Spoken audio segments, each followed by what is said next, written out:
que vous saviez que si le matin vous êtes fatigué, c'est à cause des nazis? Là, vous demandez sûrement qu'est-ce que je raconte, mais je vous promets que c'est vrai. En fait, la France n'est pas dans son bon fuseau horaire. Dans la répartition qui est faite dans le monde entier, on devrait être sur la même plage horaire que Londres, c'est-à-dire GMT plus 0.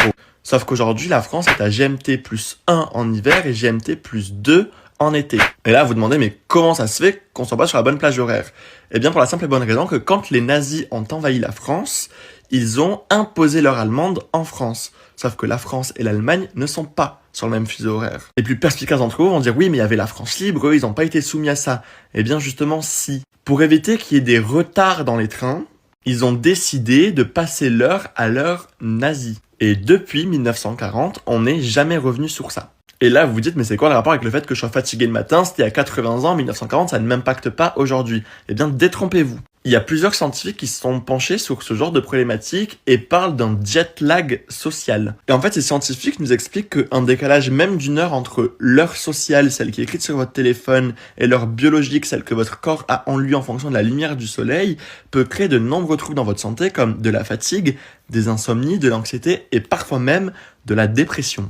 Pour vous donner un exemple concret, quand vous vous levez parce que votre horloge sociale de votre téléphone vous réveille à 8 heures, votre horloge biologique, elle, en fonction du soleil, se dit qu'il est 6 heures. Et donc, votre cerveau et votre corps qui en ont rien à faire de ce qui est écrit sur votre téléphone vont continuer à marcher comme si c'était 6 heures du matin. Et donc, votre cerveau va continuer de sécréter de la mélatonine, l'hormone du sommeil, ce qui explique que donc le matin, vous êtes un peu barbouillé, un peu somnolent. Votre journée va passer et le soir, après votre travail ou votre école, vous allez rentrer. Vous allez vouloir vous coucher à 22 heures, sauf que pour votre cerveau, il ne sera pas 22 heures, mais il sera 20 heures. Donc, il ne sécrétera pas la mélatonine nécessaire pour que vous dormiez. Donc, vous allez encore rester réveillé 2 heures de plus, ce qui va faire que votre corps va être en manque de sommeil permanent. Et d'ailleurs, pour vous donner un ordre d'idée sur l'impact que ça a sur nos santé, il n'y a que 2 pays en Europe qui ont changé leur heure pour se mettre sur l'heure de l'Allemagne nazie. C'est la France, parce qu'elle a été occupée, et l'Espagne de Franco, qui l'a fait en symbole d'amitié à l'Allemagne nazie.